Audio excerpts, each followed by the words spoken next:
Hello and let's talk about the lockdown being extended. Yes, it's official. After days of speculation, the Prime Minister officially announced in an address to the country in the morning that the lockdown will be extended till May 3rd. The Prime Minister, as usual, did not announce any concrete measures and apparently detailed guidelines will be out tomorrow. However, the key questions that have been in people's minds for many days remain. These include whether we have actually been able to combat the disease and whether we are anywhere close to flattening the curve. Also, what will happen to the millions who are struggling to survive as they have been left without any work? We'll discuss some of these issues, but first, here are some details.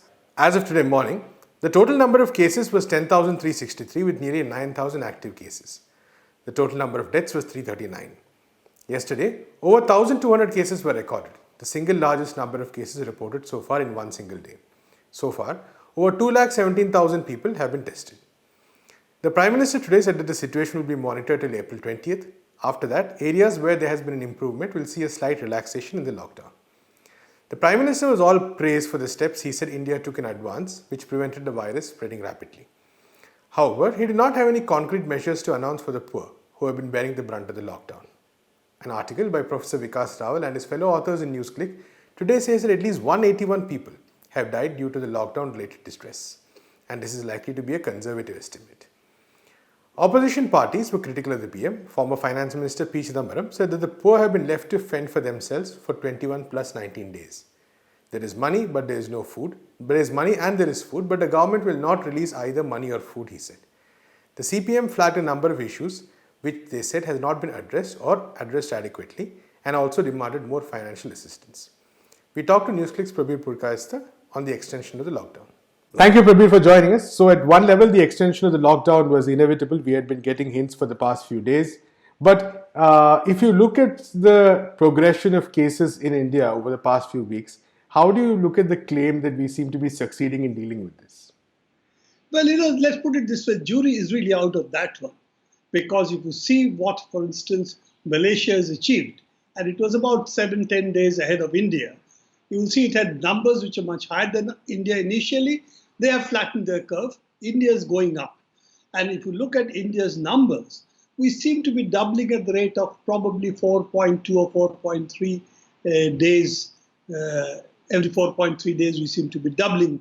Now, that doubling rate does show a little flattening.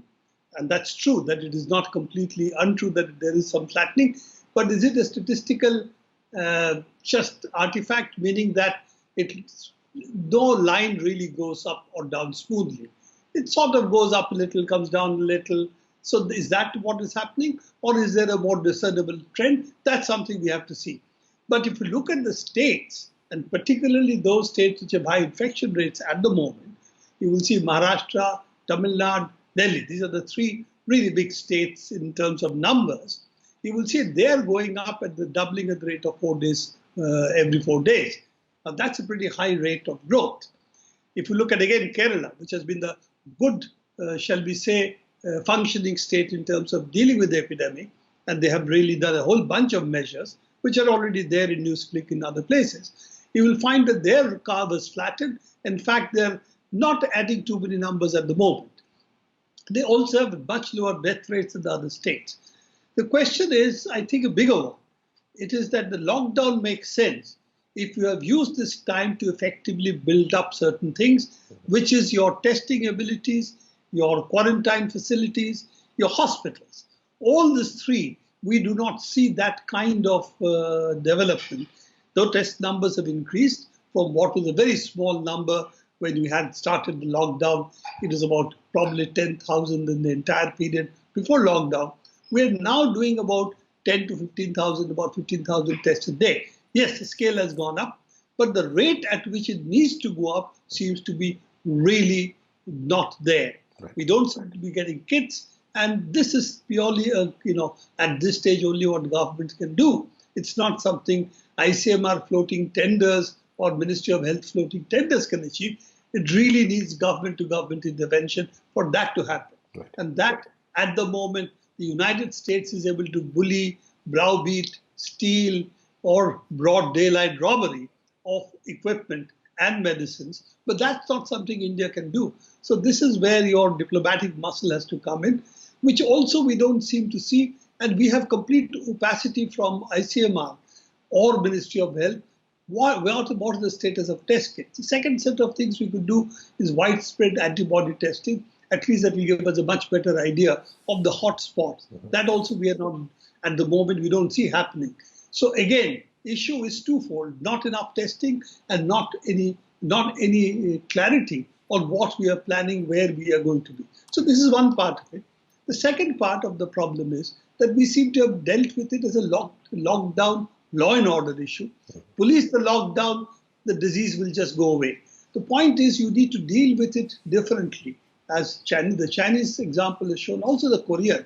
You have to select people, find those who are ill, take them out of the population, put them under quarantine, put them under hospital care, put them in makeshift hospitals, which China did, which now is being also adopted in other places, so that you are able to separate those who are infected.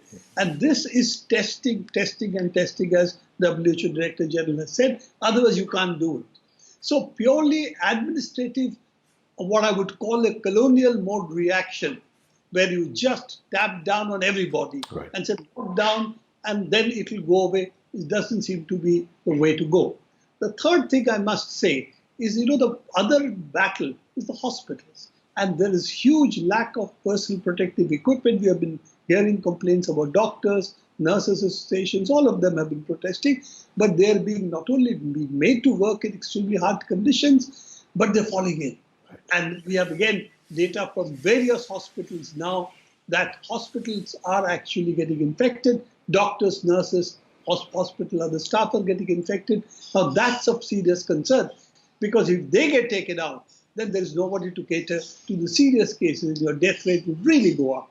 So that's the other level of the problem. And as Prabir Patnaik, the senior economist, said yesterday, that you need to also consider how do you support the poor. Now, Mr. Modi today has said people should start helping out and giving food to the poor, help it in different ways. Question is, the food is lying. Food stocks are lying in the FCI godowns. We have 3 to 4 times the normal stocks that we need to have. Now, that food cannot be delivered by me or you. It has to be delivered by the government to people, to authorities, to others, so that it can reach the people who really need them. So that is an infrastructure government has to work out with the states. As I said, the food is in the FCI. Right. How do they do that? So this is this is another level of failure we see. And my basic issue is that, forget about the lockdown. How do you maintain the people under the lockdown is the key issue the government has to face. Otherwise, just policing will not take this forward too far. And I'm afraid the approach that the central government seems to be is really that of policing one, and hoping that that lockdown by itself will solve the problem. And okay, the poor will bear the much larger burden of it.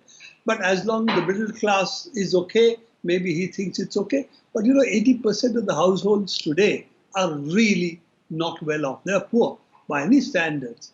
And if help doesn't reach them, we are going to have a different kind of problem on our hands. And I think all of this, the government, in this address at least, we did not see. Maybe tomorrow's guidelines may have some hope on this, but I do not see the government acting either to release information, involving the people in this process, or being able to supply the basic infrastructure required to maintain the people under lockdown, or having a more graded lockdown for which a much more administrative thought has to be put in. I don't see it at the moment. Let's hope that the things will improve, but at the moment it doesn't seem to be so. Right. And as far as the 3 hotspots you mentioned in the concerns, Maharashtra, Tamil Nadu and Delhi, do you see the need for any extra efforts that need to be put in, or any specific kind of steps to sort of contain the pandemic there? Hotspot is really not Delhi, Maharashtra, Tamil Nadu. There are hotspots in these states.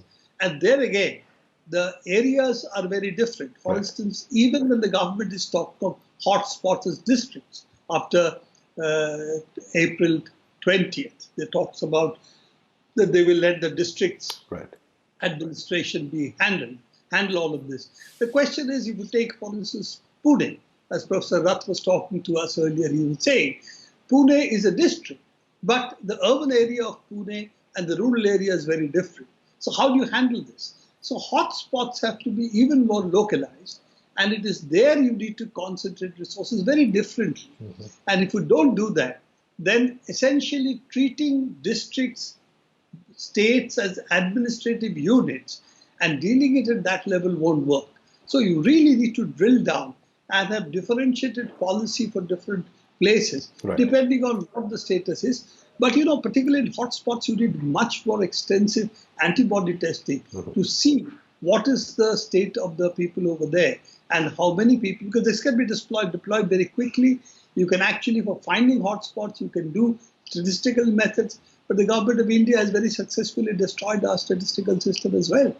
So unless we have the government able to do a much more graded response, I'm afraid the post-20, April 20 scenario also may not be so effective, because you need to do, as I said, move away from this colonial epidemic policing model, which seems to be the default government setting, into a far more graded response governed by science and flexibility.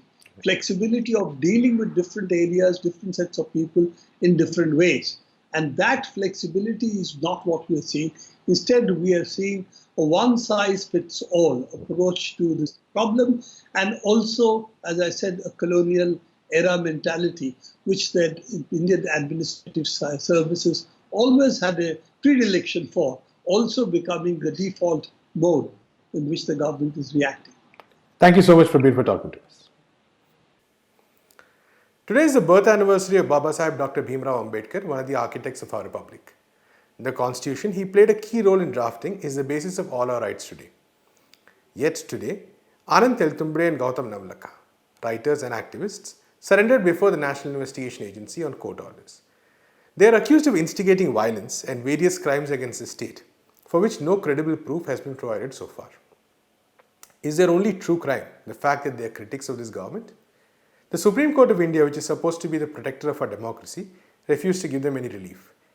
At a time when countries all over the world are releasing prisoners due to the COVID-19 crisis, 2 men above the age of 65 with pre-existing health conditions are being sent to jail. We bring you this poem of Pash, recited by Gautam Navlakha, and ask you to consider, what kind of democracy are we living in? What have we done to Dr. Ambedkar's vision? पाश की ये कविता दोस्तों के नाम, उसका शीर्षक है हम लड़ेंगे साथी। हम लड़ेंगे साथी उदास मौसम के लिए, हम लड़ेंगे साथी गुलाम इच्छाओं के लिए, हम चुनेंगे साथी जिंदगी के टुकड़े। हथौड़ा अब भी चलता है उदास निहाई पर, हल्की लीकें अब भी बहती हैं चीखती हुई धरती पर। ये काम हमारा नहीं बनता, प्रश्न नाचता है, प्रश्न कंधों पर चढ़कर हम लड़ेंगे साथी। कत्ल हुए जज्बों की कसम खाकर, बुझी हुई नज़रों की कसम खाकर, हाथों पर पड़े पट्टों की कसम खाकर हम लड़ेंगे साथी। हम लड़ेंगे तब तक जब तक बीरू बकरियों का मूत पीता है, खिले हुए सरसों के फूलों को जब तक बोने वाले खुद नहीं सूंघते, कि सूजी आंखों वाली गांव की अध्यापिका का पति जब तक युद्ध से लौट नहीं आता, जब तक पुलिस के सिपाही अपने ही भाइयों का गला घोटने को मजबूर हैं, कि दफ्तरों के बाबू जब तक लिखते हैं लहू से अक्षर, हम लड़ेंगे जब तक दुनिया में लड़ने की ज़रूरत बाकी है। जब बंदूक न हुई तब तलवार होगी, जब तलवार न हुई लड़ने की लगन होगी, लड़ने का ढंग न हुआ लड़ने की ज़रूरत होगी। हम लड़ेंगे साथी, हम लड़ेंगे कि लड़ने के बगैर कुछ नहीं मिलता। हम लड़ेंगे कि अब तक लड़े क्यों नहीं। हम लड़ेंगे अपनी सज़ा कबूलने के लिए, लड़ते हुए जो मर गए उनकी याद जिंदा रखने को हम लड़ेंगे साथी। That's all we have time for in this episode of Let's Talk. We'll be back tomorrow with the latest news developments of the day. Until then, keep watching Newsclick.